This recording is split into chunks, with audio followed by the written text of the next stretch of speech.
C'est parti. On avance. Ces machines ont fait la gloire de la Grande-Bretagne.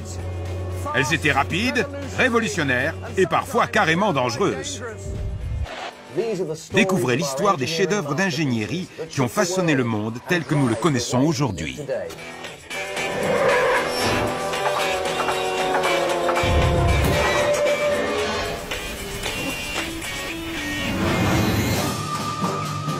La décennie 1910 a été marquée par des progrès fulgurants. Des inventions déterminantes dans le domaine des moteurs, de l'électricité et des communications ont en effet bouleversé notre mode de vie. Un triomphe pour la technologie. Cependant, cette période a également été marquée par la tragédie. En effet, les nouvelles machines, laissées entre des mains incompétentes, vont trop souvent mener à des désastres. Le Titanic, le plus grand navire jamais construit, coule lors de son premier voyage. Et de nouvelles armes redoutables font 16 millions de morts dans les tranchées. Lorsqu'éclate la Première Guerre mondiale, il y a pourtant encore de l'espoir. On disait que tout serait fini avant Noël.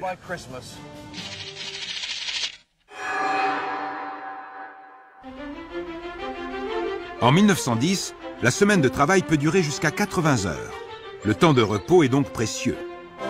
Les progrès rapides du moteur à essence ouvrent cependant la voie à de nouveaux loisirs. Ce camion de la marque Leyland date de 1914. C'est le modèle Torpedo Char-à-banc, un nom qui vient du français. C'est un char avec des bancs. Fantastique!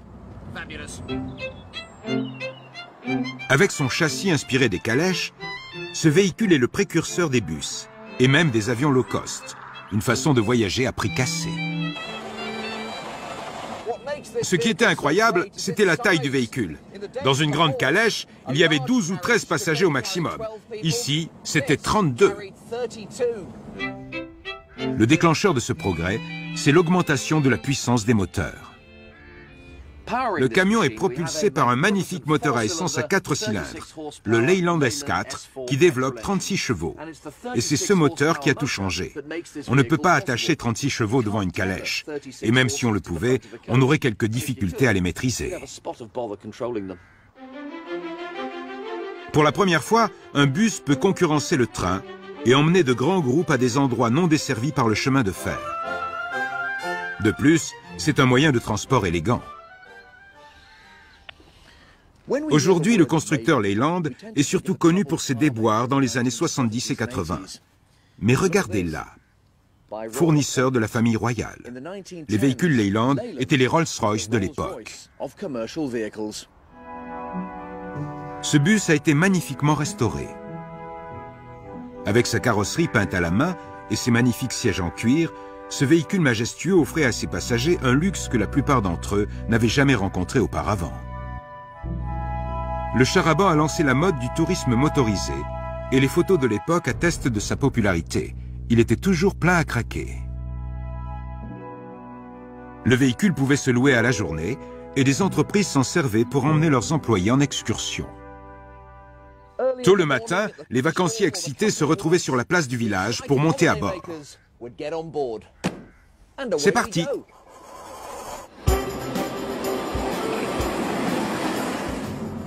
Pour beaucoup, c'était leurs premières expériences de vacances. Et c'était des occasions festives. On allait à la campagne, à la fête foraine, ou encore passer la journée à la mer. Selon les récits de l'époque, les débordements n'étaient pas rares. Certains bus étaient de vrais pubs roulants, avec des tonneaux de bière à l'arrière. Santé! Les gens chantaient, amenaient leurs instruments de musique, et certains succombaient à la boisson. Le char-à-banc laissait souvent un certain chaos dans son sillage. Avec une bande de vacanciers bruyants et excités à bord, la conduite de ce véhicule de grand gabarit n'était donc pas facile. Un peu comme pour les bus modernes d'ailleurs. Si on n'a pas l'habitude de ce genre de véhicule, il y a quelques difficultés. Notamment en ce qui concerne le freinage. Ce levier agit uniquement sur les roues arrière. Mais au lieu de tirer, comme c'est généralement le cas, là, il faut le pousser. Dans les cas extrêmes, on peut utiliser le frein à pied, qui agit sur la boîte de vitesse. Et sur une forte côte, par exemple, ce réservoir permet d'envoyer de l'eau sur la boîte de vitesse pour l'empêcher de chauffer.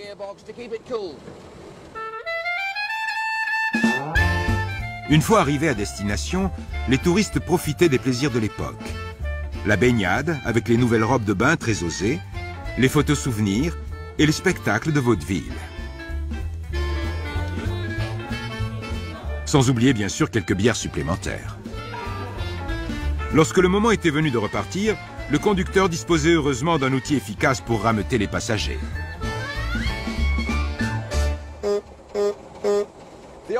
Les vieux klaxons à poire ne faisaient pas assez de bruit, donc certains chars à banc étaient équipés d'un dispositif spécial. En tirant sur cet anneau, j'ouvre une valve dans la tête de cylindre, à travers laquelle le piston expulse des gaz.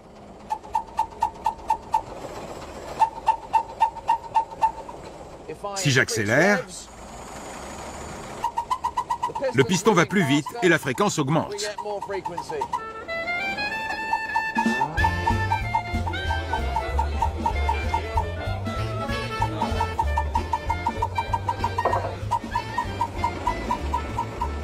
Hé, attendez! Attendez!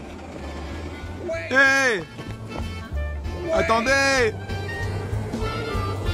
Une incroyable invention qui a fait les délices de toute une génération. La décennie 1910 connaît bien d'autres bouleversements technologiques. À Londres, c'est l'apparition des premières publicités électriques. Le musical est supplanté par le cinéma, qui crée la première vedette internationale, Charlie Chaplin.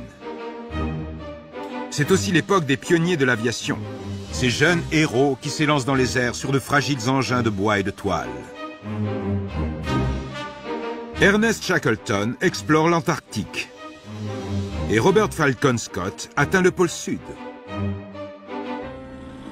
En Europe, grâce aux nouvelles technologies, cet esprit d'aventure est embrassé par des millions de citoyens ordinaires. Est-ce une voiture ou une moto? Ce véhicule hybride est un cycle-car. C'est sûrement la plus petite voiture que j'ai jamais conduite. D'ailleurs, c'est pas vraiment une voiture. Il n'y a que 3 roues. Ce véhicule petit mais ingénieux a révolutionné l'industrie automobile. Avant le cycle-car, les rares automobiles en circulation étaient pour la plupart de grandes limousines. Elles étaient destinées à une clientèle fortunée avec des chauffeurs. Au début des années 1900, selon la légende, les financiers de Daimler ont prédit que la demande mondiale de voitures ne dépasserait jamais le chiffre d'1 million. Maximum. Selon eux, cette limite venait du fait que l'on ne pourrait jamais recruter 1 million de chauffeurs. L'apparition du cycle-car a balayé ces calculs. Moins cher et plus populaire, ces véhicules étaient peut-être même plus révolutionnaires que la Ford T, la première voiture produite en série. Des dizaines de petits constructeurs ont commencé à monter des moteurs de moto sur des châssis faits maison. L'un d'eux était basé ici, à Malvern.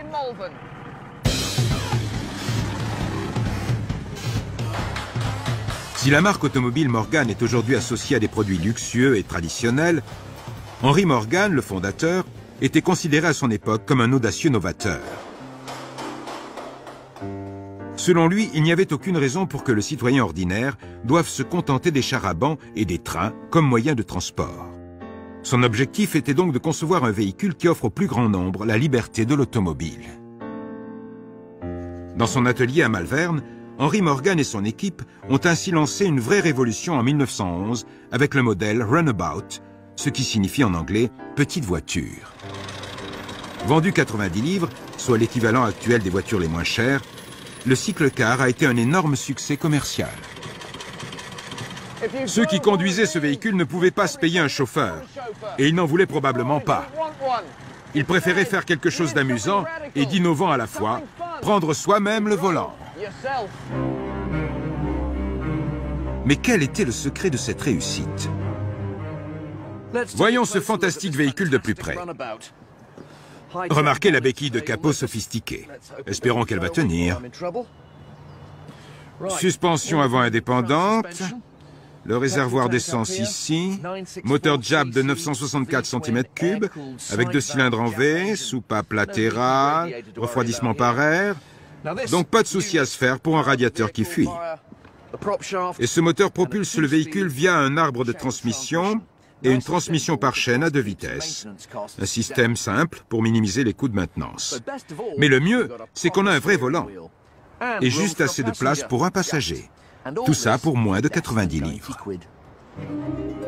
Henry Morgan voulait un véhicule à la portée de toutes les bourses, non seulement à l'achat, mais aussi au quotidien. À l'époque, on faisait le plein avec un bidon d'essence acheté chez un pharmacien ou un marchand de vélos.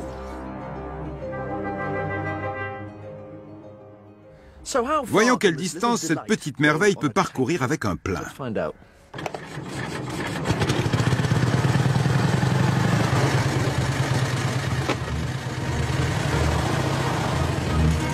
Chris Booth, le propriétaire, m'accompagne afin d'éviter que je n'abîme cette précieuse pièce de collection.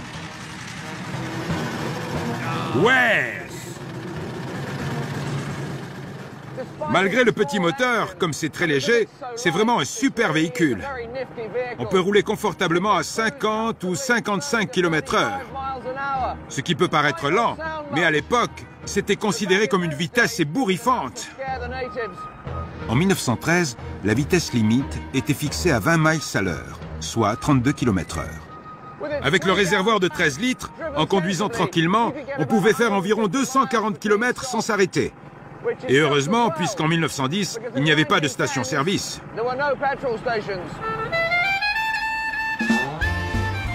La mode du cycle-car a déferlé sur la Grande-Bretagne, et l'on estime qu'en 1914, pour une luxueuse limousine avec chauffeur, on trouvait une centaine de véhicules de petite taille, comme le Runabout.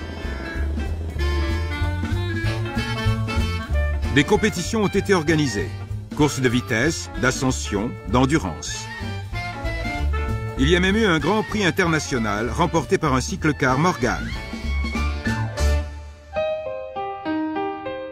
Les routes se sont ainsi remplies de petits véhicules motorisés. Pour la première fois dans l'histoire, de puissantes machines étaient à disposition des masses, et non plus des seuls experts.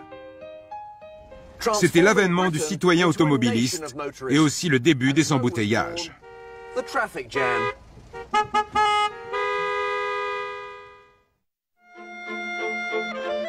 Au début de la décennie 1910, la prospérité européenne semble sérieusement menacée. En Allemagne, le Kaiser Guillaume II renforce son armée et le spectre de la guerre plane. En conséquence, la Grande-Bretagne investit massivement dans la fabrication d'armes, ce pourquoi de grandes quantités d'acier sont nécessaires. Afin d'améliorer l'efficacité de la production, l'un des plus célèbres ponts du pays est alors construit, le pont Transborder de Middlesbrough. Et avec ses dizaines de pièces mobiles, cet ouvrage fantastique de 2600 tonnes est aussi une immense machine. Le pont Transborder de Middlesbrough enjambe le fleuve Tees. Mais ce n'est pas un pont classique, plutôt un croisement entre un pont et un ferry. Et c'est le plus vieux pont Transborder encore en opération dans le monde. Au XIXe siècle, le hameau de Middlesbrough connaît une croissance phénoménale en devenant l'un des plus grands producteurs de fer et d'acier dans le monde. Le problème, c'est que le fleuve Tees sépare la ville des usines sidérurgiques, ce qui oblige les ouvriers à prendre un ferry pour aller travailler. En cas de mauvais temps, il y avait des retards, ou même pas de ferry du tout. Ce handicap affectant gravement la productivité, les propriétaires de l'usine exigent la construction d'un pont. L'ouvrage doit cependant être assez haut pour laisser passer des navires à voile. Un pont classique serait donc trop coûteux.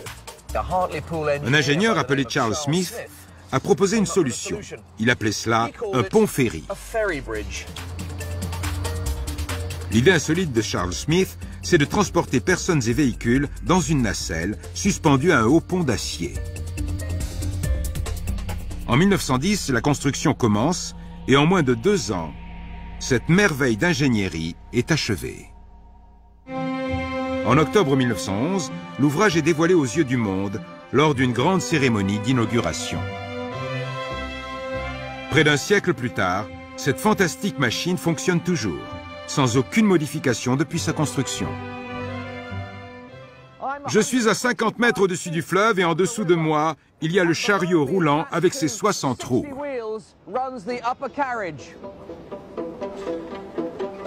La nacelle est suspendue au chariot par 30 câbles d'acier. Les câbles se croisent ingénieusement afin d'empêcher la nacelle de 65 tonnes de se balancer sous l'effet du vent.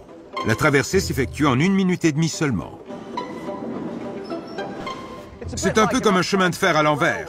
Les rails sont en haut et le wagon en dessous.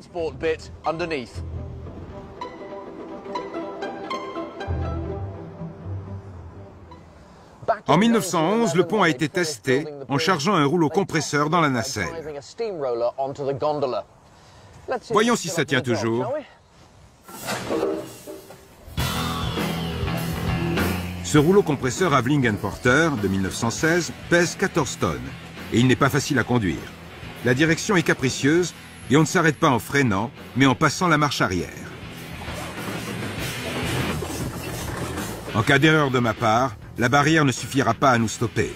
Cette magnifique machine finira au fond du fleuve, et moi avec. On se concentre! Ce n'est pas le moment de bâiller aux corneilles.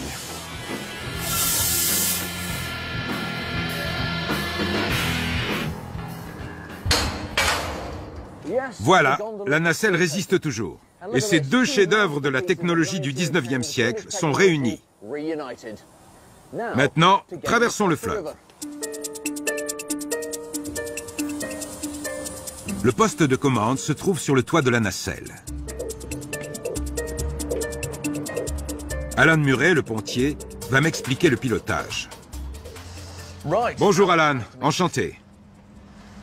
Le pont transborder fonctionne à l'électricité. En 1911, c'était une technologie relativement nouvelle, mais qui présentait un gros avantage. La nacelle pouvait se conduire comme un tram. Là, c'est pour avancer, et là, c'est pour freiner. Mais avant de passer sur le premier cran, oui, il faut appuyer sur le levier de sécurité. Je mets le pied là? Oui. Et il faut se mettre là pour avancer. C'est parti.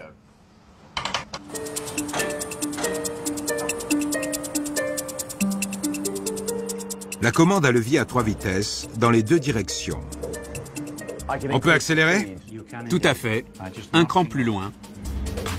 Comme pour certains trams, l'électricité passe dans des câbles suspendus au-dessus de la nacelle. Ces lignes vont jusqu'à la salle des machines, sur la berge sud du fleuve. Je commande donc directement 2 moteurs électriques à courant continu de 500 volts de la marque Westinghouse.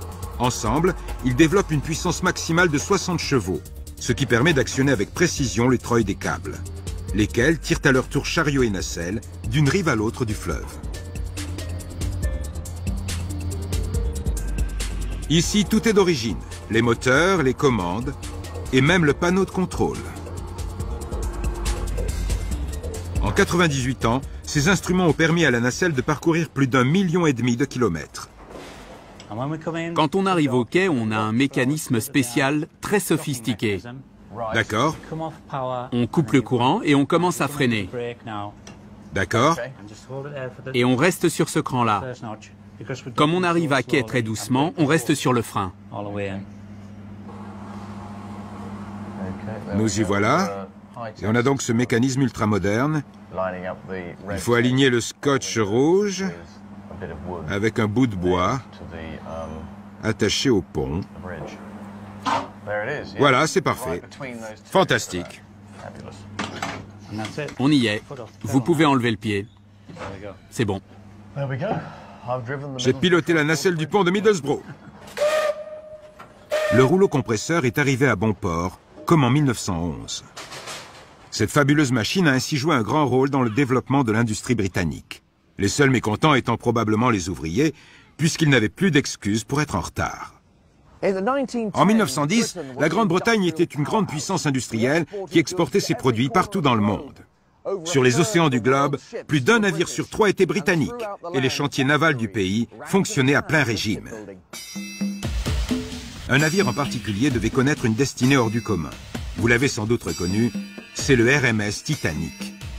Lorsqu'il est lancé à Belfast en 1911, c'est le plus grand navire jamais construit. Le Titanic est salué comme une grande réussite, mais son capitaine va faire preuve d'une incompétence tout aussi grande en percutant un iceberg. Heureusement, une incroyable invention est à bord du navire. Cet appareil, qui a permis de sauver 700 personnes, c'est la radio du navire. Lorsque le Titanic commence à couler avec 2200 personnes à bord, l'opérateur radio lance un appel de détresse. Tony Constable va nous faire écouter à quoi ressemblait ce message. Allez-y, j'écoute.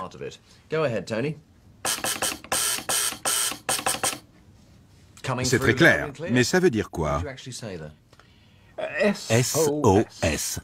Au secours. En 1910, la radio était un moyen de communication révolutionnaire. Et tous les navires n'en étaient pas encore équipés. La plupart des appareils étaient de fabrication britannique, et voici à quoi ressemblait le poste de l'opérateur à bord du Titanic.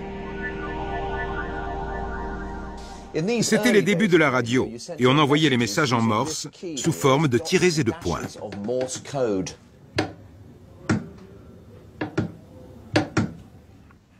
Cet appareil était au cœur du dispositif, le générateur d'étincelles. Quand on appuie sur le bouton, il y a une décharge, courte pour un point et longue pour un tiret. Les étincelles envoient une impulsion de tension vers l'antenne du navire qui la transmet sous forme d'ondes radio. Produire les ondes radio, c'était simple. Le plus difficile, c'était de les détecter. Pour recevoir l'appel du Titanic, les opérateurs des autres navires devaient utiliser un détecteur magnétique. D'autres récepteurs existaient, mais le détecteur magnétique était le premier à être assez robuste pour fonctionner en mer. C'est cet appareil qui a rendu la radio maritime possible. Le détecteur magnétique est basé sur une découverte de Ernest Rutherford. Lors d'une expérience menée à Cambridge, ce grand physicien a constaté qu'un fil de fer chargé magnétiquement était démagnétisé par des ondes radio. Dans son usine de Chelmsford, Guglielmo Marconi a utilisé cette découverte pour concevoir un nouvel appareil. Marconi a eu l'idée de génie de faire tourner en boucle un câble qui se recharge automatiquement en passant devant ces aimants. Lorsque des ondes radio arrivent, elles démagnétisent le câble. Celui-ci est alors immédiatement remagnétisé afin de pouvoir recevoir un autre signal. Ce changement constant de l'état magnétique crée un courant électrique transformé en son par le casque de l'opérateur. Un système simple et parfaitement fiable, à condition toutefois de ne pas oublier de remonter le mécanisme. Lorsque le Titanic lance son appel de détresse, juste après minuit, le message est reçu par un autre paquebot, le RMS Carpathia. Le Carpathia, cependant, se trouve à 3h30 de navigation, et lorsqu'il arrive sur place, il est trop tard pour sauver la plupart des passagers. Le plus triste, c'est qu'un autre navire, le Californian, était plus proche du Titanic. Malheureusement, l'opérateur radio du Californian était parti se coucher. Et lorsque l'officier de quart passe à son poste, juste au moment où le Titanic envoie son SOS, l'appareil reste silencieux. Le mécanisme du détecteur magnétique n'avait pas été remonté. L'officier n'entend donc pas l'appel de détresse du navire en perdition. Si seulement il avait pensé à remonter le mécanisme, les 2200 personnes à bord auraient toutes pu être sauvées. Le détecteur magnétique inventé par Marconi, grâce à la découverte de Rutherford, a tout de même permis de sauver 700 personnes. Ce sauvetage spectaculaire a fait comprendre à travers le monde l'importance de la radio. Et peu après, tous les navires en étaient équipés. Le drame du Titanic frappe l'opinion publique, mais au même moment en Grande-Bretagne, l'agitation sociale est à son comble. Lors de grèves répétées, les ouvriers réclament des conditions de travail décentes. Et à Londres, des anarchistes tirent sur le ministre de l'Intérieur, Winston Churchill. Les suffragettes se battent afin d'obtenir le droit de vote pour les femmes. En 1914, cependant, ces conflits internes sont mis entre parenthèses et le pays s'unit face au péril de la guerre.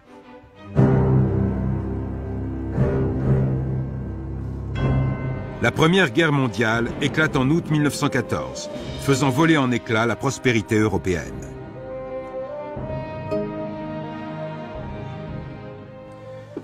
Au départ, il y a quand même un certain optimisme. Ne vous en faites pas, tout sera fini avant Noël. En réalité, à Noël, l'armée britannique est engluée dans les tranchées.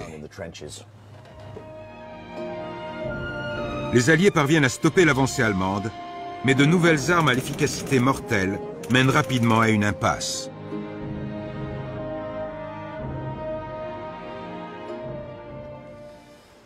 Dans l'infanterie, une arme surclasse toutes les autres, la mitrailleuse. Les Britanniques avaient des mitrailleuses Vickers. Cette arme, capable de tirer 600 balles à la minute, était basée sur un système inventé plus de 30 ans auparavant.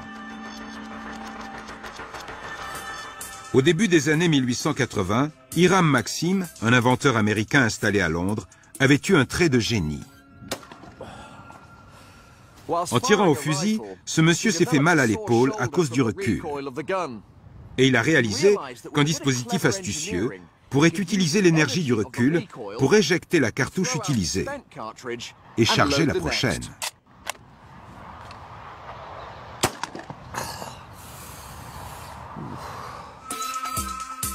C'est ainsi que naît la première mitrailleuse auto-alimentée au monde, la Maxim. En 1896, le fabricant Vickers achète la société de l'inventeur et tente de perfectionner la mitrailleuse. Son poids a été réduit en enlevant toutes les pièces superflues et un mécanisme ingénieux a permis d'améliorer sa fiabilité. Cette pièce à l'avant du canon augmente le recul afin d'améliorer le rechargement automatique. Lorsque la balle passe dans ce trou, elle est bloquée une fraction de seconde. Les gaz en expansion créés par le tir n'ont pas d'endroit où aller. Et ils poussent ce piston qui arme le mécanisme pour la prochaine balle. Allez, on va l'essayer. Même avec des balles à blanc, la puissance de l'arme reste impressionnante. La mitrailleuse Maxim tire autant de balles en 1 minute que 40 fusils. Je n'aimerais pas être en face. En 20 secondes à peine, j'ai tiré 200 balles. De quoi tuer autant d'hommes. Avec une portée de 4 km, la Maxim était l'une des armes les plus redoutables de la guerre de 14-18. L'efficacité de la mitrailleuse et de son équivalent allemand était d'ailleurs telle qu'il devenait pratiquement impossible pour l'infanterie de traverser le No Man's Land entre les tranchées. Cette nouvelle arme a ainsi contribué à l'allongement de la guerre. Le conflit s'est embourbé dans les tranchées en faisant des millions de victimes. En 1915, Winston Churchill, le premier lord de l'Amirauté, cherche un moyen mécanique de sortir de l'impasse sur le front ouest. Churchill veut une machine capable de traverser la boue et les cratères du No Man's Land, tout en résistant au feu des mitrailleuses ennemies. Nous devons écraser les tranchées, c'est le seul moyen. Voilà ce que dit Churchill, qui crée un comité pour construire ce qu'il appelle des navires terrestres.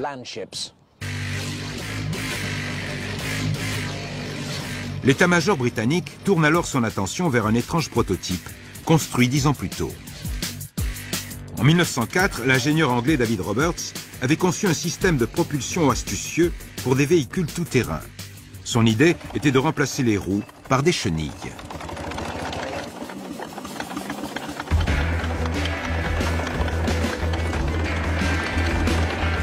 Ce modèle à l'échelle 1/3 est une réplique de son tracteur à vapeur fabriqué par la société Hornsby. Le prototype original pesait 40 tonnes. Mais grâce à ses chenilles, qui répartissaient le poids sur une grande surface, il ne risquait pas de s'embourber. Le véhicule semble promis à un bel avenir, et son fabricant propose à l'armée de l'utiliser pour remorquer des canons. Les militaires n'étaient pas vraiment enthousiastes, et ils ont acheté une version à essence pour faire un essai. Mais un officier d'artillerie a déclaré « L'odeur et le bruit sont abominables et un attelage de 8 chevaux est bien plus efficace. » Et la commande a été annulée. Quelques années plus tard, cependant, le comité créé par Churchill fait du tracteur à chenilles une arme révolutionnaire. L'idée était de combiner les chenilles avec du blindage pour obtenir un véhicule capable de résister aux balles et de traverser les tranchées. Les deux principaux concepteurs sont Walter Wilson, un brillant ingénieur de l'armée britannique, et William Triton, le directeur général de Foster's, une petite société d'ingénierie basée à Lincoln. Après plusieurs essais, ils sont arrivés à ce résultat. Little Willie, le premier char du monde. Le premier-né des chars de combat pèse 14 tonnes et emporte un équipage de 3 personnes à une vitesse maximum de 5 km/h environ. Les tests se révèlent satisfaisants. Grâce à ses chenilles, Little Willie peut avancer sans problème sur un terrain accidenté et boueux. Néanmoins, il y a une faille. Le char approche de la tranchée ennemie. Et voilà. Si la tranchée est trop large, le char reste coincé. Et ses chenilles ne lui permettent pas de sortir du trou. Tout est à revoir. Le nouveau char est beaucoup plus gros. Et surtout, la principale différence que l'on remarque tout de suite, c'est que les chenilles font tout le tour de l'engin. Ce qui est astucieux, c'est que le char a une forme de parallélogramme. Donc, il y a un angle à l'avant. Et quand le char descend dans la tranchée, les chenilles lui permettent de ressortir comme ceci. Pas de problème. Et sur le terrain, ça marche. Ce modèle devient ainsi le standard des chars de combat de la Première Guerre mondiale. Churchill a maintenant ses navires terrestres qui vont rapidement évoluer. Voici le célèbre Mark IV. Ce char pèse 28 tonnes, 2 fois plus que Little Willie. Et il a un moteur Daimler de 105 chevaux qui lui permet d'aller un peu plus vite, environ 6 km/h. Plus que tout autre, c'est ce modèle qui a changé le visage de la guerre moderne. En 1917, les usines britanniques travaillent à plein régime pour produire plus de 1000 chars Mark IV. Le Mark IV avait un équipage de 8 personnes qui devaient s'entasser ici pendant des heures. L'historien David Fletcher est un spécialiste des premiers chars de combat. Comment c'était pour l'équipage au combat? Il y avait en permanence des balles de mitrailleuses qui frappaient le char de tous les côtés. C'était sans arrêt, comme la pluie. D'accord. Les conditions étaient terribles. Quand le moteur fonctionnait, le bruit était assourdissant. C'était impossible de parler. Et ça générait aussi énormément de chaleur à travers le tuyau d'échappement. C'était comme dans un four. Et il y avait des gaz qui se dégageaient, du monoxyde de carbone. Donc souvent, une partie de l'équipage était à moitié évanouie. Une grande concentration était nécessaire pour piloter l'engin. Le seul moyen de tourner, en effet, c'était de ralentir une chenille plus que l'autre, et il fallait être 4 pour actionner toutes les commandes. Un système qui manquait terriblement d'efficacité. Au combat, les chars subissaient un mitraillage si intense que même à l'intérieur, les soldats n'étaient pas à l'abri. La seule chose qu'ils avaient pour se protéger, ce sont ces masques de cuir, avec une cotte de maille en bas. Ces masques étaient conçus pour protéger le visage et les yeux des minuscules bouts de plomb qui passaient par des fissures dans le blindage. Ou même des fragments de blindage qui s'émiettaient à l'intérieur, à cause des impacts à l'extérieur. Essayez-le si vous voulez bien. On y voit mieux qu'on pourrait croire. Effectivement, on ne voit pas si mal à travers les fentes. Mais j'imagine que quand on commence à transpirer, le masque doit glisser. Oui, et là, on n'y voit plus rien. En novembre 1917, l'armée britannique engage 456 chars Mark IV dans la bataille de Cambrai. Les blindés traversent 2 tranchées allemandes et font une percée de presque 5 km. C'est un grand succès. Et lorsque la nouvelle parvient en Grande-Bretagne, les cloches des églises célèbrent la réussite de l'offensive. En 1918, cependant, le Mark IV est déjà supplanté. Voici le Mark V. Et derrière le blindage, c'est une toute autre créature. Grâce à la boîte de vitesse et à un frein à levier pour chaque chenille, c'est le premier char qui peut être conduit par une seule personne. Le reste de l'équipage pouvait donc se consacrer au combat. Au cœur de cette machine conçue par Harry Ricardo, un jeune ingénieur de talent, on trouve le premier moteur construit spécialement pour un char. Un monstre. Ce puissant moteur 4 temps, d'une cylindrée de 19 litres, développe 150 chevaux pour entraîner les chenilles. Pour moi, le plus fantastique, c'est que ce moteur vieux de 90 ans fonctionne toujours. Et on m'a donné l'autorisation de l'allumer. Allons-y, voilà le solénoïde de démarreur.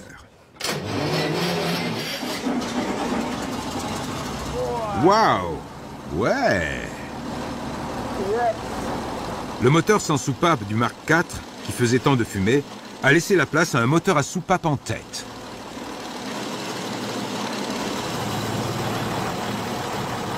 Le son est magnifique.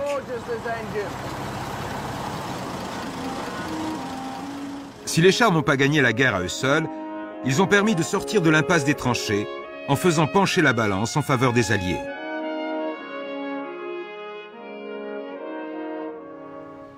Pour la première fois, l'armée britannique avait une arme d'une technologie largement supérieure, ce qui a galvanisé les troupes et semé la terreur dans les rangs ennemis.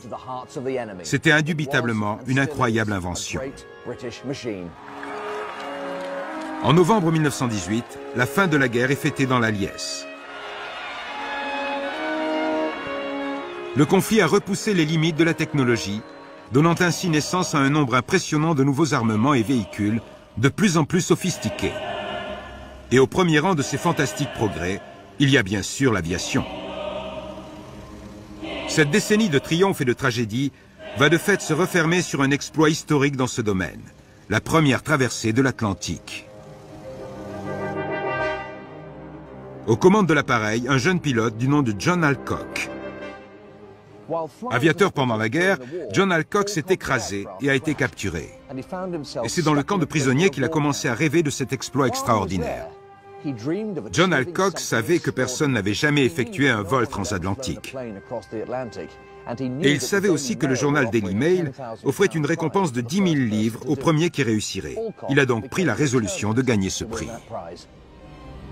De retour en Grande-Bretagne après la guerre, John Alcock contacte le constructeur Vickers à l'aérodrome de Brooklands. Son enthousiasme se révèle convaincant et il se voit confier un avion. Voici une réplique de l'appareil, le Vickers Vimy. C'est incroyable de penser que quelqu'un a traversé l'Atlantique avec ça. C'est un biplan géant, avec un cockpit ouvert et des ailes en toile.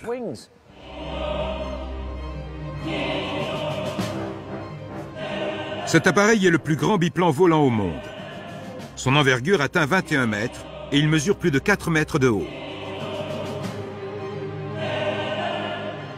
Le Vimy était à l'origine un bombardier, conçu durant la guerre pour mener des raids nocturnes au-dessus de l'Allemagne. C'est la forte augmentation de la puissance des moteurs qui a rendu possible la construction d'un tel géant. L'appareil original de John Alcock avait 2 puissants moteurs Rolls-Royce Eagle 8 qui développaient chacun 360 chevaux.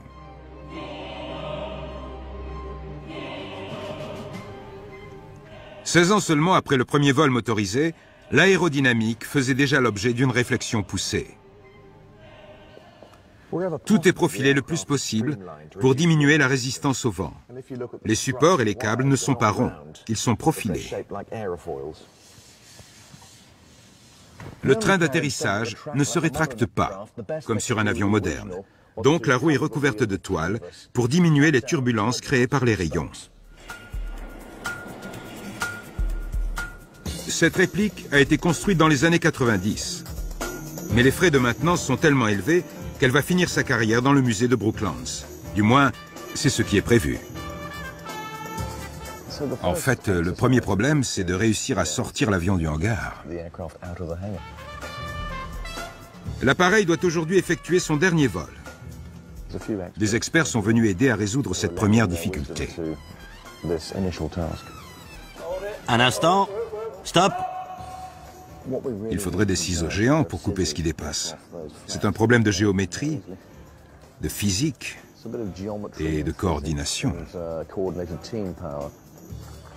Ok, allez-y. Ça passe à quelques centimètres près, donc tout mouvement non coordonné peut causer un problème.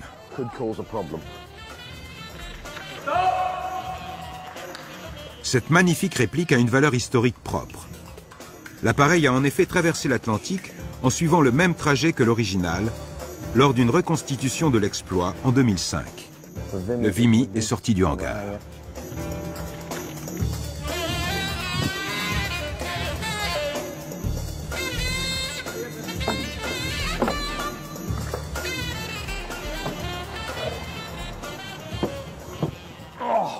Voilà, je suis enfin dans le cockpit et ma première impression, c'est qu'il vaut mieux bien s'entendre avec son passager pour traverser l'Atlantique.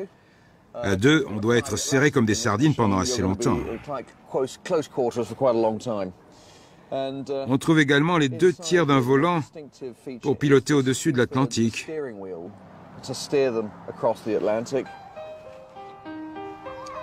Toutes les gouvernes sont actionnées à l'aide de câbles.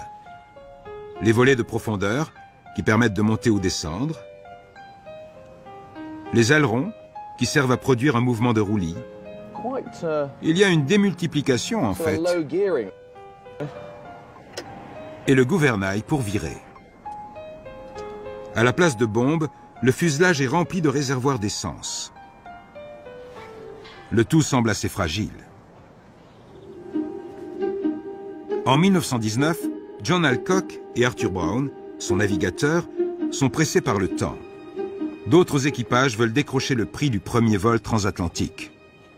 Tout le monde a compris que le meilleur moyen de traverser l'Atlantique, c'était de suivre les vents dominants de l'ouest à l'est. Donc il fallait démonter l'appareil pour l'emmener à Terre-Neuve en bateau. Deux équipages ont déjà fini leur course dans les eaux de l'Atlantique lorsque John Alcock et Arthur Brown arrivent à destination. Ces échecs n'augurent rien de bon, et leur chance de succès semble maigre.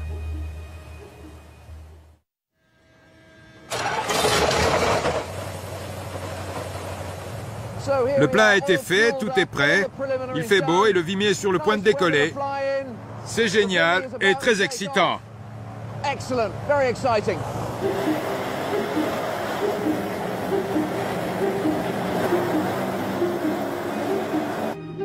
Le samedi 14 juin 1919, John Alcock met les gaz et les deux moteurs Rolls-Royce propulsent le Vimy dans les airs.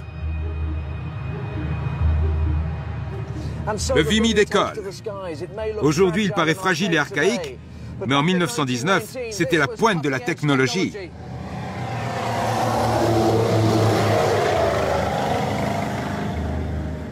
Chargé de quelques 3900 litres d'essence, de sandwich et de bière, le biplan quitte le sol à grand-peine. John Alcock rejoint l'Atlantique et met le cap vers l'Europe, à une distance de plus de 3000 km.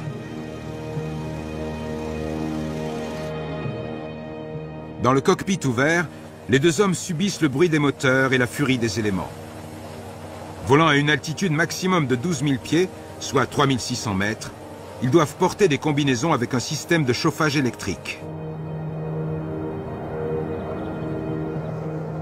Rapidement, ils perdent le contact radio dans le brouillard et la neige. Et pendant 4 heures, l'avion est couvert de glace.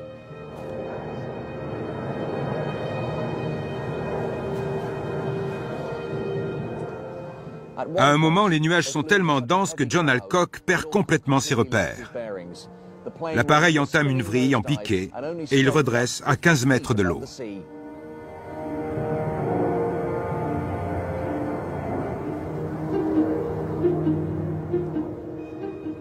Arthur Brown a dit « Nous avons eu l'impression de pouvoir presque toucher la crête des vagues en tendant le bras. »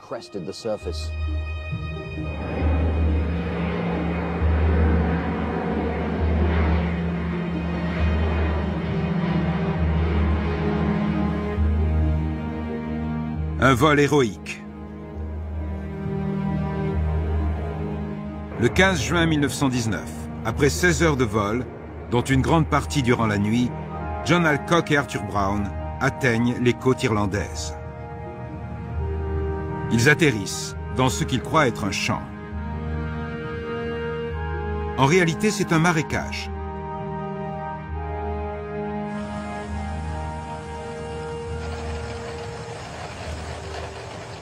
Malgré cet atterrissage pas vraiment élégant, ils avaient réussi. Et au petit groupe venu les accueillir, John Alcock a dit « Hier, j'étais en Amérique ». Il était le premier à pouvoir dire ça. Le 14 juin 1919, l'homme a conquis le ciel de l'océan. 5 jours plus tard, Winston Churchill remet aux deux hommes le prix de 10 000 livres. Ce premier vol transatlantique sans escale déclenche l'enthousiasme des foules et dans les rues de Londres, John Alcock et Arthur Brown sont fêtés en héros. Le troisième héros, c'est le Vimy, l'avion qui a rendu cet exploit possible. Il a fallu attendre 8 ans avant qu'un autre appareil ne traverse l'Atlantique et encore 20 ans avant le premier vol commercial. Le Vimy avait ouvert la voie. Ainsi se refermait une décennie marquée par des progrès fulgurants et le drame de la guerre. Pour la première fois, les masses avaient accès à de puissantes machines. Si la puissance destructrice de certaines a mené à des carnages sans précédent, les merveilles de la mécanique promettaient également un monde nouveau dont les fruits seraient accessibles à tous. La révolution des machines était en marche.